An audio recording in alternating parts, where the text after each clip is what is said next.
Hello friends. जैसा कि अपन एक बार इसके अपने मैनेजमेंट अकाउंटिंग के कैश फ्लो स्टेटमेंट का थ्योरेटिकल पार्ट एक बार सॉल्व किए थे, इसके बारे में पूरी एक वीडियो बनाया था। आज मैं जा रहा हूँ इसके प्रैक्टिकल कॉन्सेप्ट के ऊपर वीडियो बनाने के लिए, क्योंकि मेरे मेरे हिसाब से according to my point of view जितना कि कैश फ्लो स्टेटमेंट का थ्योरेटिकल पार्ट है उससे कहीं ज़्यादा इजी आपको इसका प्रैक्टिकल पार्ट पड़ेगा। थ्योरेटिकल में आपको लिखना भी ज़्यादा पड़ेगा और अपन उस समय भूल भी जाते हैं कि अपन को इसके बाद क्या लिखना है, अपन कंफ्यूज हो जाते हैं। तो इसीलिए आज मैं लेके आया हूँ आप लोगों के लिए एक बहुत अच्छी वीडियो जिसमें मैं आपको इसके प्रैक्टिकल क्वेश्चन सॉल्व करवाऊंगा। अपन का टारगेट है टोटल 5 से 6 क्वेश्चन सॉल्व करने हैं और इस पूरी बुक के लमसम मेरे को लगता है जितने भी इंपॉर्टेंट क्वेश्चंस दिख रहे हैं या फिर जो जो ऐसे क्वेश्चन जिसमें अलग अलग टाइप की चीज़ें आ रही है वो सब सॉल्व करेंगे। जबकि ऐसा कुछ भी नहीं होगा, सब में सेम टू सेम वही तरीका है, उसी को आपको बार बार लेके आना है। 2 मेथड होता है, एक तो डायरेक्ट मेथड और एक तो इनडायरेक्ट मेथड। अब अपन जा रहे हैं इसको सॉल्व करने।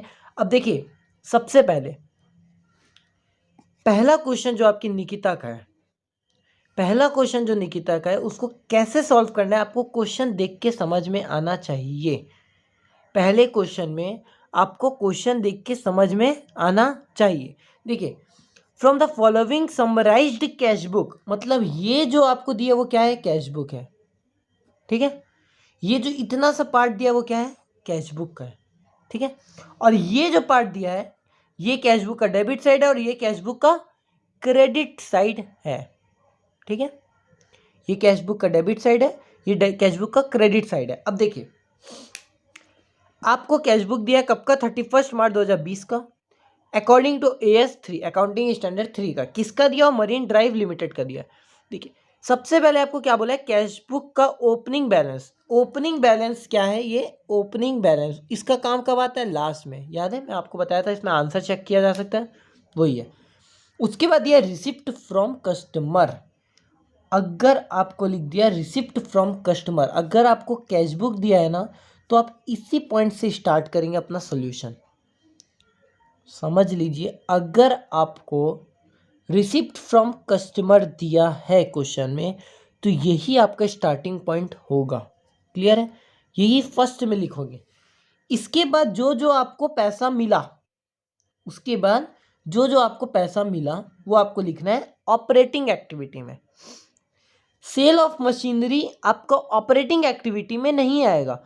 मैं आपको बताऊंगा, सेल ऑफ मशीनरी, आप मशीन खरीदते हो मतलब आप इन्वेस्ट कर रहे हो। जब भी अपन मशीन खरीदते हैं तो अपन इन्वेस्टमेंट कर रहे हैं। अब ये आपके दिमाग में खुद से आना चाहिए। मान लीजिए आपके एक स्कूल है, आप लोग एक स्कूल के ओनर हैं, आप लोग स्कूल में बस खरीद के लाए, क्या वो आपकी इन्वेस्टमेंट नहीं है? क्या उससे आपकी इन्वेस्टमेंट नहीं बढ़ रही है? आपने स्कूल में कितना इन्वेस्ट किया था? पहले आपने 1 करोड़ लगाए थे, अब आप 20 लाख रुपए की एक तो बस खरीद के ले आए, तो 1 करोड़ 20 लाख रुपए हो गया, इन्वेस्टमेंट हुआ ना वो। तो ये आपके दिमाग में आना चाहिए, इन्वेस्टमेंट क्या है और इन्वेस्टमेंट क्या नहीं है। तो मशीन खरीद के लाना बिजनेस में it is an investment activity, unless अगर वो बिजनेसमैन मशीनरी बेचता हो। अगर वो मशीनरी बेचता है तो वो उसके लिए ऑपरेटिंग एक्टिविटी बन जाएगी। पर अगर वो मशीनरी नहीं बेचता, वो कोई और काम पे है, लाइक स्कूल चला रहा है या फिर उसकी जनरल स्टोर है या फिर वो क्लोथ्स का बिजनेस कर रहा है, कोई भी अदर काम कर रहा है, तो वो मशीन जो खरीद के ला रहा है वो उसके लिए क्या हो जाएगी, मशीनरी इन्वेस्टमेंट एक्टिविटी हो जाएगी। समझ में आया कि नहीं आया? समझ में आया हो तो लाइक करिएगा। चलिए, तो ये आपकी आ जाती है इन्वेस्टमेंट एक्टिविटी। इन्वेस्टमेंट एक्टिविटी को मैं आई करके लिखता हूँ, ऑपरेटिंग को मैं ओ करके लिखता हूँ, और issue of share, issue of share. अब ये आप लोग 2 मिनट के अंदर अंदर सोचिए, वीडियो को पॉज करिए और सोचिए किस में आना चाहिए। एक कंपनी इशू करती है शेयर्स को, एक कंपनी कभी भी अपने शेयर्स को इशू कर रही है तो वो क्या कर रही है, सोचिए, दिमाग लगाइए, कमेंट में बताइए मेरे को क्या कर रही है वो। एक कंपनी अगर शेयर इशू कर रही है तो वो कंपनी क्या कर रही है, पब्लिक से पैसा मांग रही है कि भाई साहब हमको पैसा दे दीजिए, हम आपको उसके बदले अपनी कंपनी का एक हिस्सा देंगे, आप हमको पैसा दीजिए, हम आपको उसके कंपनी का हिस्सा देंगे। तो ये इन्वेस्टमेंट एक्टिविटी नहीं है, ये इन्वेस्टमेंट एक्टिविटी नहीं है।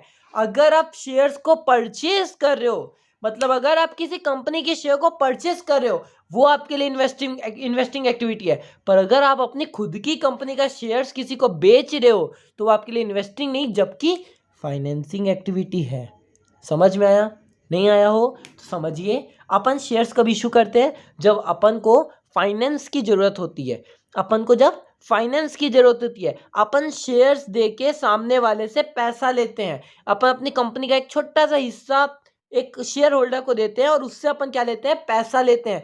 तो जो पैसा अपन ले रहे हैं, तो अपन को शेयर देने का पर्पस क्या है, वो पैसा क्या है अपने लिए, फाइनेंस। अपन को क्या चाहिए, फाइनेंस। तो वो फाइनेंशियल एक्टिविटी में आएगा। समझ में आया? अगर समझ में आया होगा तो क्या करोगे, सबको पता है, लाइक कर दीजिए। चलिए, डेबिट साइड क्लियर हुआ, सिंपल है। डेबिट साइड क्लियर हुआ ना। चलिए अब आगे बढ़ते हैं। अगला है पेमेंट टू सप्लायर। अगर पेमेंट रिसिप्ट फ्रॉम कस्टमर अगर ऑपरेटिंग में आता है तो पेमेंट भी किस में आएगा, ऑपरेटिंग में। और ये आपका खर्चा है।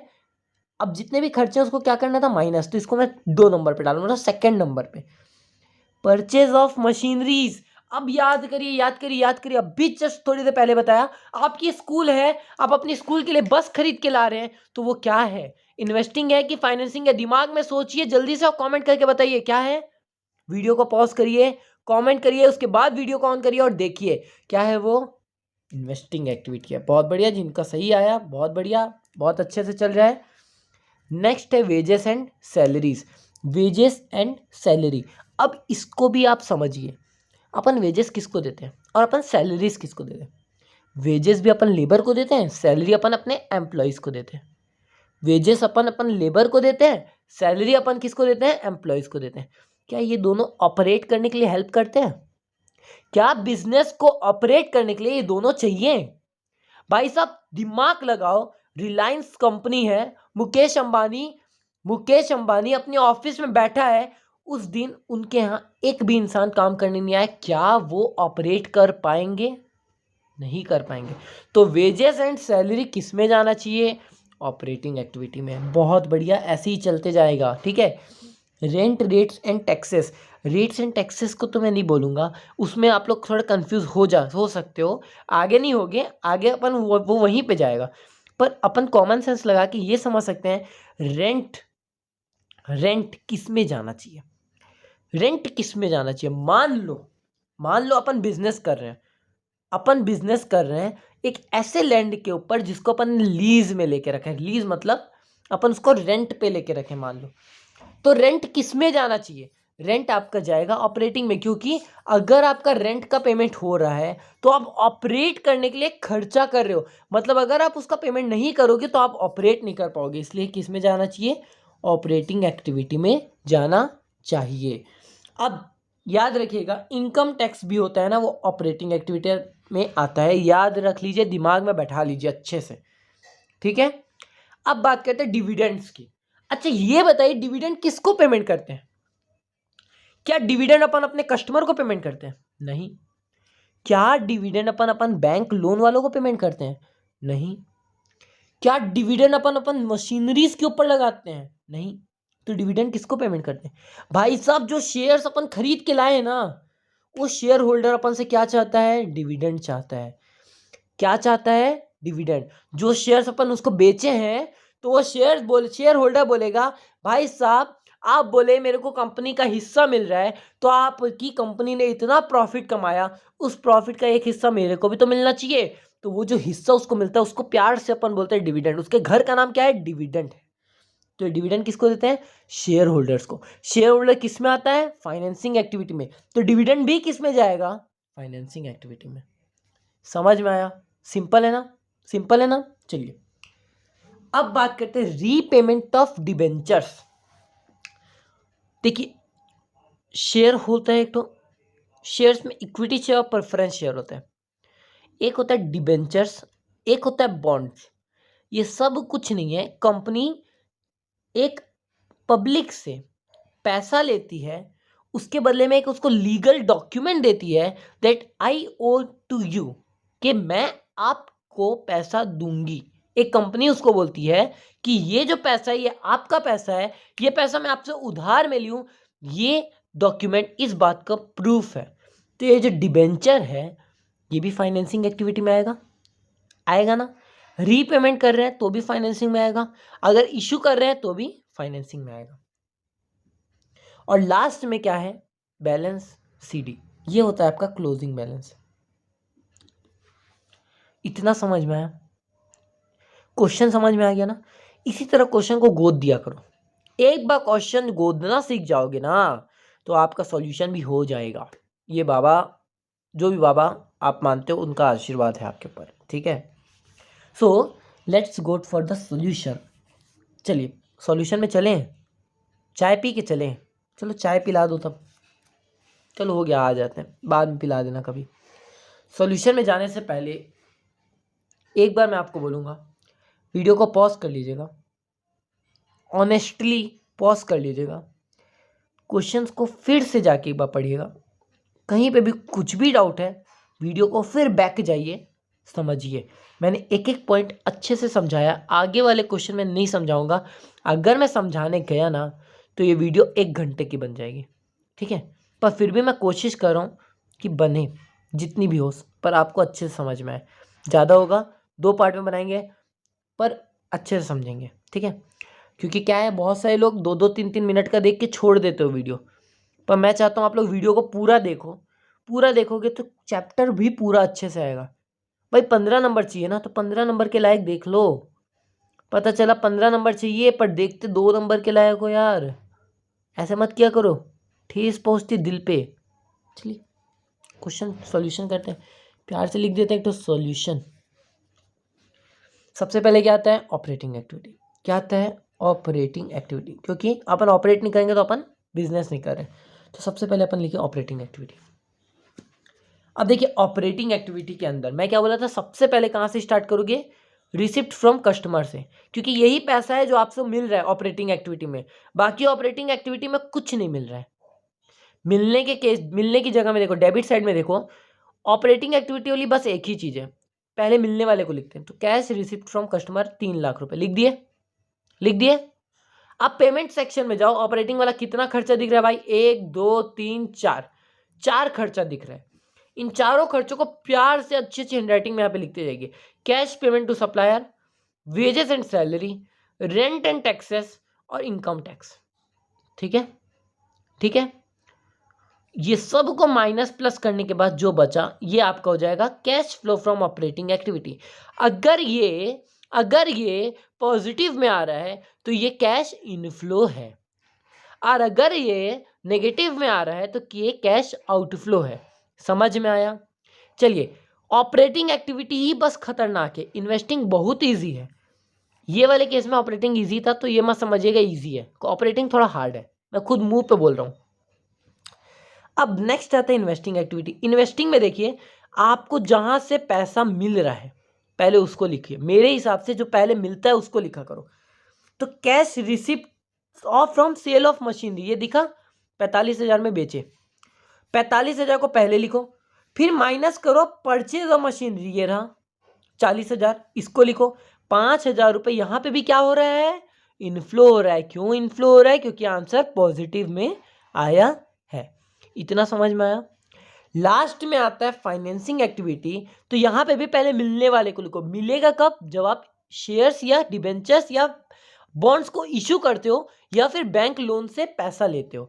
तो इशू ऑफ शेयर, इतना समझना, इशू ऑफ शेयर लिखा है मतलब आपको पैसा मिल रहा है, तो इशू ऑफ शेयर 1 लाख रुपए लिखे, ठीक है। और यहाँ पे रीपेमेंट ऑफ डिबेंचर है, रीपेमेंट मतलब डिबेंचर अपन लिए थे, उधार में पैसा लिए थे, अपन उसका पेमेंट कर रहे हैं, तो 15,000 रुपये यहाँ पे पेमेंट किए। और डिविडेंड दिए 10,000 रुपये का, तो डिविडेंड लिखे 10,000, माइनस करने के बाद 15 में 1 लाख में 25 माइनस के 75,000 रुपये बचा। ये आपका हो जाएगा cash inflow from financing activity. अब ये तीनों इनफ्लो को प्लस करिए तो आएगा 85,000।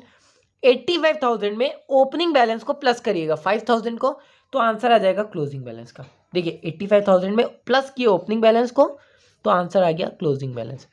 अगर ये मैच हो जाते तो आपका आंसर सही है, अगर ये मैच नहीं होता है तो आपका आंसर गलत है। समझ में आया? सिंपल है, सिंपल है, पक्का, कोई दिक्कत? एक बार वीडियो को पॉज करिए, एक बार इस क्वेश्चन को रिपीट करिए, कॉपी में लिखिए, पेन उठाइए, सॉल्व करिए खुद से। अब इस बार सॉल्यूशन मत देखिएगा, ठीक है। आगे बढ़े, आगे बढ़े। चलिए 1 मिनट का रेस्ट ले लेता हूँ फिर आगे बढ़ते हैं। तो चलिए आते हैं अपन क्वेश्चन नंबर 2 में। ये क्वेश्चन थोड़ा सा डिफरेंट है। देखिए यहाँ पे आपको क्या दिया था, यहाँ पे आपको दिया था कैश बुक का समरी, ठीक है, समराइज्ड कैश बुक दिया था। तो अपन कहाँ से स्टार्ट किए, रिसिप्ट फ्रॉम कस्टमर से। इस क्वेश्चन में आपको कहीं पे भी रिसिप्ट फ्रॉम कस्टमर नहीं दिख रहा है, नहीं दिख रहा है ना, क्योंकि इसमें आपको क्या दिया है, बैलेंस शीट दी है, कंपनी की क्या दी है, बैलेंस शीट। अब देखिए दिमाग मत लगाइएगा, अभी बस बताते जाइए, मेरे बोलने के 2 मिनट पहले पहले मैं अपने दिमाग में सोच लेना ये कहाँ पे जाने वाला है। जल्दी जल्दी एक काम करिए ना, वीडियो को पॉज कर लीजिए, यहाँ पे अपने एक पेंसिल से लिख लीजिए कौन सी चीज़ कहाँ जाने वाली है, ठीक है। एक बार ये लिख लोगे, अगर मान लो गलत होता है तो उसको सुधार लेना, ठीक है। तो मैं स्टार्ट करता हूँ, मैं बताता हूँ, आप लोग चेक करिएगा और मेरे को कमेंट सेक्शन में बताइएगा किसका पूरा सही है, किसका एक दो ठो गलत है वो भी बताइएगा, ठीक है। चलिए, सबसे पहले हमारे प्यारे बाबा शेयर कैपिटल का नाम दिया है, share capital, share capital, share share share share share share कब इशू करते हैं, जब अपन को पैसों की जरूरत पड़ती है, तो ये जाएगा आपका फाइनेंसिंग एक्टिविटी में। डिवेंचर्स, डिवेंचर डिवेंचर, याद करिए याद करिए याद करिए, ये भी जाएगा आपका फाइनेंसिंग एक्टिविटी में। क्रेडिटर्स, ये जाएगा आपका ऑपरेटिंग एक्टिविटी में, ठीक है। क्रेडिटर्स ये जाएगा आपका ऑपरेटिंग एक्टिविटी में। प्रोविजन फॉर डाउटफुल डेट्स, अब यहाँ पे थोड़ा सा डाउट आता है, मानते हैं हम भी, पर ये भी जाएगा आपका ऑपरेटिंग एक्टिविटी में, याद कर लीजिएगा। और यहाँ पे आपको प्रॉफिट एंड लॉस अकाउंट दिया है, जब भी आपको प्रॉफिट एंड लॉस अकाउंट दिया रहेगा तो आप कहाँ से स्टार्ट करेंगे, प्रॉफिट एंड लॉस अकाउंट से, और ये जाएगा आपको ऑपरेटिंग एक्टिविटी में। पहले आप इससे निकालेंगे इस आपको प्रॉफिट हो रहा है कि लॉस हो रहा है, अब ये निकालना भी आपको मैं सिखाऊंगा, डोंट वरी। कैश जाएगा आपका कहीं नहीं, क्योंकि अपन को ओपनिंग कैश को प्लस करते हैं लास्ट में ताकि अपन को क्लोजिंग कैश मिल सके, ठीक है। बुक डेट्स, ये आपका होता है डेटर्स, ये भी जाएगा ऑपरेटिंग एक्टिविटीज में। स्टॉक्स भी जाएगा ऑपरेटिंग एक्टिविटीज में। आगे बढ़िए, land, land land land land कहाँ जाता होगा, ऑब्वियसली इन्वेस्टिंग एक्टिविटी में। गुडविल भी जाता है ऑपरेटिंग एक्टिविटी में। डिविडेंड पेड, डिविडेंड का पेमेंट किया, ये जाता है आपका फाइनेंसिंग एक्टिविटी में। Land was purchase and amount was return of the goodwill was इतना इतना, जो जो लिखा है ये आपकी adjustments, writing of the goodwill was ₹2500, ये आपकी एडजस्टमेंट जो 2500 की, ये आएगी आपकी ऑपरेटिंग एक्टिविटी में, ठीक है, ठीक है। चलिए, इसके बाद debenture were paid to the extent of ₹3000, ये जाएगा आपका फाइनेंसिंग एक्टिविटी में, आपका रीपेमेंट ऑफ डिवेंचर दिया है, समझ में आया। अब ना आप लोग कुछ नहीं करेंगे, इस साल वाले से पिछले साल वाले को माइनस करेंगे, 37 में से 35 माइनस करेंगे, 2000 रुपये प्लस हुआ है तो प्लस 2000 रुपये करेंगे। अगर प्लस होगा तो आपको वहाँ पे भी प्लस करना है, अगर माइनस होगा तो आपको वहाँ पे भी माइनस करना है, यहाँ पे खाली जहाँ जहाँ बोल रहा हूँ। डिवेंचर्स में देखिए माइनस हुआ है, क्रेडिटर्स में देखिए 5920 5180, ये इतना दिमाग नहीं है, 5920 माइनस 5180, 740 रुपये, ये क्या हो रहा है, ये प्लस में आ रहा है 740 रुपये। प्रोविजन फॉर डाउटफुल डेट्स 400 से 350 minus 50। Profit and loss account ये आपको बताएगा आपको इस साल कितना प्रॉफिट हो रहा है। 5280 में से 5020 को माइनस करोगे तो 80 में से 20 जाएगा तो बचता है 60, और 2 में से 0 जाएगा तो बचता है 260 रुपये का कुछ प्रॉफिट आ रहा है। 3900 माइनस 4500, 3900 माइनस 45, अरे भाई 4500, ये आया आपका कुछ 600। 8850 माइनस 8850 माइनस 7450, ये आया आपका 1400, दोनों प्लस में ना, नहीं ये माइनस में ये प्लस में। यहाँ पे 21350 माइनस 24600, ये भी आया माइनस में 3250, और यहाँ पे आपका 5000 रुपये प्लस में आ रहा है, सॉरी माइनस, हाँ प्लस में, यहाँ पे आपका 2500 रुपये माइनस में, ठीक है। तो स्टार्ट करते अपन अपना क्वेश्चन। सबसे पहले मैं क्या बोला, प्रॉफिट से स्टार्ट करेंगे। 260 रुपये का प्रॉफिट था, ये देखिए 260 रुपये आया है, 260 रुपये प्लस में आया ना, प्रॉफिट है। माइनस में आता तो क्या करते हैं, लॉस लिख देते ना बाबा, क्यों टेंशन लेते हो।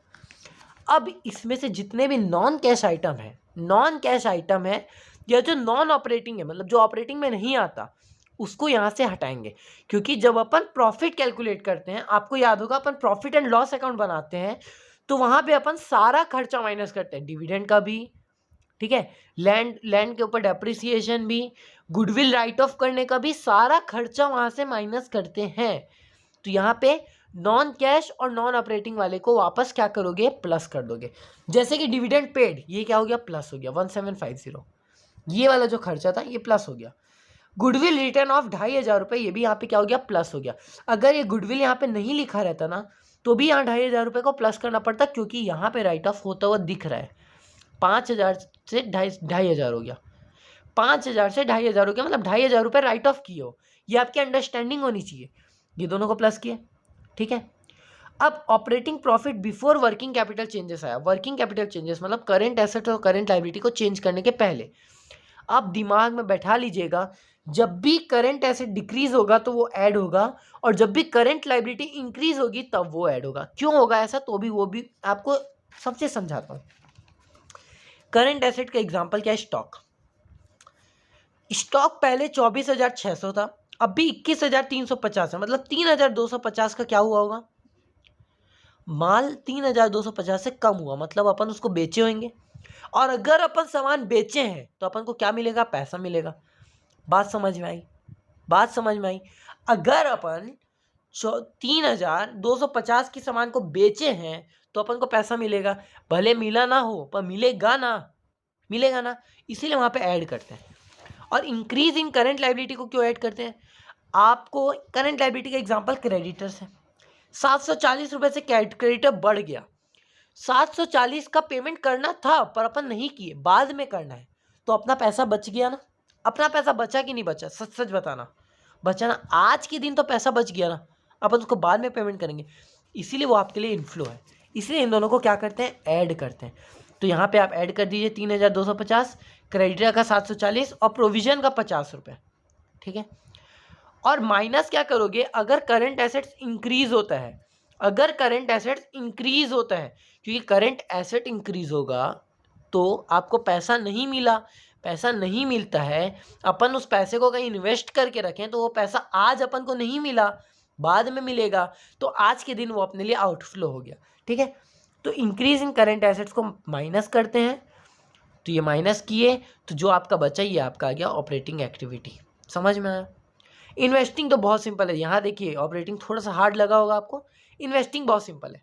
आपने लैंड परचेस किया था ना कहीं से, ये यहाँ दिख रहे हो 5,000 का लैंड परचेस किया था, ये देखो 5,000 का लैंड परचेस किया, कैसे पता चला, 10,000 का लैंड था अब 15,000 हो गया है, 5,000 का लैंड परचेस किए। अगर यहाँ से समझ में नहीं आया तो यहाँ पे अलग से लिख दिया कि 5,000 का लैंड परचेस क्यों, पर हर क्वेश्चन में यहाँ नीचे लिखा हुआ नहीं मिलेगा, इसलिए यहाँ से समझना सीखो। पहले 10,000 का लैंड था, आज 15,000 का लैंड है, तो 5,000 का परचेस क्यों, ये मत सोचना कि 5,000 से वैल्यू बढ़ गई है, क्योंकि बैलेंस शीट में हमेशा बुक वैल्यू में सामान दिखता है, तो लैंड हमेशा बुक वैल्यू में दिखेगा, भले उसकी वैल्यू आज कितनी भी हो। तो ये 15,000 हुआ, मतलब आपका 5,000 से आप सामान खरीदे हो, तो ये 5,000 रुपये माइनस में गया, माइनस में लिख दिया। फाइनेंसिंग में देखो, शेयर कैपिटल इशू किए थे 2,000 रुपये, रिडेम्पशन की डिबेंचर का 3,000 रुपये माइनस में आया, डिविडेंड का पेमेंट किया 1,750 माइनस में आया। इन सबको निकले करने के बाद जो आपका आंसर है उसको बाहर लिखो, ठीक है। अब इन तीनों का प्लस माइनस करो, माइनस माइनस वालों को साथ में प्लस करना, फिर माइनस प्लस वाले को माइनस कर देना, जो बचेगा उसको यहाँ लिखना। इसमें ओपनिंग बैलेंस को प्लस करना, जो बचेगा वो क्लोजिंग बैलेंस होना चाहिए। समझ में आया, समझ में आया। देखिए अपन ने अभी 2 क्वेश्चन किया है, 2 क्वेश्चन में आपका टॉपिक खत्म हो चुका है। एक मेथड ये है जिसमें आपको पेमेंट यहाँ पे रिसिप्ट दिया रहता है, मतलब कैश बुक दिया रहता है। एक मेथड ये है जहाँ पे आपको प्रॉफिट दिया रहता है, बैलेंस शीट, ठीक है। अगला क्वेश्चन ये आपके लिए होमवर्क है, मैं आपको यहाँ पे भी होमवर्क दे रहा हूँ और मैं चेक भी करूँगा, आप लोगों को चेक भी करवाना होमवर्क, कि आप लोग किए हो कि नहीं किए हो, ऑनेस्टली बताना किए हो कि नहीं किए हो, ठीक है। तो ये आपका होमवर्क है, ये पूरा सेम टू सेम वही क्वेश्चन है। अब देखिए यहाँ पे आपको नहीं लिखा है, नीचे कुछ भी नहीं दिया है एडिशनल इन्फॉर्मेशन, तो यहाँ पे समझना पड़ेगा इन दोनों में डिफरेंस आ रहा है। 2019 में 1 लाख था, आज 1,40,000 है, 40,000 से बढ़ गया, मतलब आपने परचेस किया है। स्टॉक 1 लाख था, अब 30,000 से बढ़ गया, मतलब आपने परचेस किया है। समझ में आया? इंक्रीज होता है, कोई भी करंट एसेट्स परचेस किया है तो वो माइनस में जाता है। डेटर आपका कम हुआ मतलब उनसे पैसा मिल गया, प्लस होगा। कैश से तो कोई मतलब ही नहीं है। क्रेडिटर पद कम हुआ है, इसको पेमेंट किए हैं तो माइनस में जाएगा। शेयर कैपिटल बढ़ा है तो प्लस में आएगा। ये आपका प्रॉफिट है 30,000 रुपये का। ठीक है, ये बहुत सिंपल क्वेश्चन है, तुरंत हो जाना चाहिए। तो ये आपका टॉपिक खत्म हो गया। अब यहाँ से आता है बिलासपुर विश्वविद्यालय के पूछे गए पिछले प्रश्न। ये आपको मैं सजेस्ट करूँगा, इसको आप लोग एक बार अपने आप करना। सेम टू सेम वही क्वेश्चन है, आप लोग देख सकते हैं। पहले शेयर होल्डर फंड्स में शेयर कैपिटल दिया है, ये आपका जाएगा फाइनेंसिंग में। रिजर्व एंड सरप्लस ये ऑपरेटिंग एक्टिविटी में जाता है। ये आपका क्या है, ये वाला जो प्रॉफिट एंड लॉस अकाउंट वाला है, ये भी आपका ऑपरेटिंग है, ये नेट प्रॉफिट आएगा। ठीक है, ये भी ऑपरेटिंग में आएगा। Long term loan from Jayant, provision for tax operating में आएगा। ये दोनों आपका फाइनेंसिंग में जाएगा। ट्रेड पेएबल्स ऑपरेटिंग में जाएगा। फिक्स्ड एसेट्स इन्वेस्टिंग में जाएगा। Trade receivable operating, stock operating, cash तो कैश में जाता है, बैंक भी बैंक में जाएगा, बैंक ओवरड्राफ्ट भी बैंक ओवरड्राफ्ट में जाएगा। सब कैश एंड कैश इक्विवेलेंट में आते हैं। ये सब इन तीनों को प्लस करना और ओपनिंग बैलेंस निकालना, फिर इन्हीं तीनों को प्लस करके क्लोजिंग बैलेंस निकालना। समझ में आया? बस सेम टू सेम यही चीज़ करना है आपको। पूरा क्वेश्चन यहीं पे ख़त्म होता है। एकदम सिंपल है यार। अब इसके अलावा मैं कुछ नहीं बता सकता। ठीक है, एक क्वेश्चन और देखना है आपको, समरी ऑफ कैश बुक वाला, तो ये वाला देख सकते हैं अगर आप देखना चाहते हैं तो। देखिए, आपको पेमेंट दिया, इधर पहले अपन बैलेंस डेबिट साइड का देखते हैं। आपको रिसीट दिया होगा कस्टमर से, यहीं से स्टार्ट करना है। इशू दिया है, सेल ऑफ फिक्स एसेट दिया है, सेम टू सेम वही क्वेश्चन है। पेमेंट दिया है, परचेज ऑफ फिक्स एसेट दिया है, ओवरहेड एक्सपेंसेस दिया है, वेजेस दिया है, इनकम टैक्स दिया है, डिविडेंड दिया है, रीपेमेंट ऑफ बैंक लोन दिया है। क्या करना है, यहाँ से स्टार्ट करना है 2.5 लाख से, सही 25 लाख से। क्रेडिटर वाले को माइनस करना है जिसको पेमेंट किया है। पेमेंट टू एम्प्लॉयज़ को माइनस करना है। Cash payment for overhead expenses को माइनस करना है। इनकम टैक्स को माइनस करना है। आ गया answer. Purchase of fixed assets है, इसको लिखे, सेल को माइनस किए, आंसर नेगेटिव में आया, इसको लिख दिए। ठीक है, इक्विटी शेयर इशू करने का पैसा मिला, payment of bank loan of dividend paid को माइनस किए, जो बचा फाइनेंसिंग एक्टिविटी, सबको प्लस माइनस करने बाद 1 लाख रुपए बचा। 1 लाख ओपनिंग था, दोनों मिलाए तो क्लोजिंग बैलेंस 2 लाख निकला। टॉपिक खत्म। समझ में आया? सिंपल था। अगर सिंपल था तो यार लाइक कर दो ना यार, और सब्सक्राइब कर दो चैनल को। अच्छा लगा ना वीडियो तो सब्सक्राइब कर दो ना भाई, किसको सोच रहे हो, मैं कर दूँ आके सब्सक्राइब। चलिए, बात बुरी लगी हो तो सॉरी, पर सब्सक्राइब कर दिया करो यार। यार सब्सक्राइब करते हो तो मैं मोटिवेट होता हूँ, तभी मैं वीडियो बनाता हूँ। अब वीडियो ही नहीं बनाने का मन करता फिर। चलिए ठीक है, जो भी आपको अच्छा लगा हो तो सब्सक्राइब करिए, नहीं लगा हो तो I am not forcing you to subscribe my channel. चलिए, thank you so much for watching my video. हो सके तो वीडियो को शेयर करिएगा, और जो क्वेश्चन बच गए उन क्वेश्चंस को वापस लगाइए। नहीं बन रहा है तो मेरे को बताइएगा। दो या 3 क्वेश्चन छोड़ा हूँ, कर लीजिएगा, वो भी समझा दिया हूँ, बन जाना चाहिए। ठीक है, चलिए, thank you so much for watching my video. All the best for your exams to.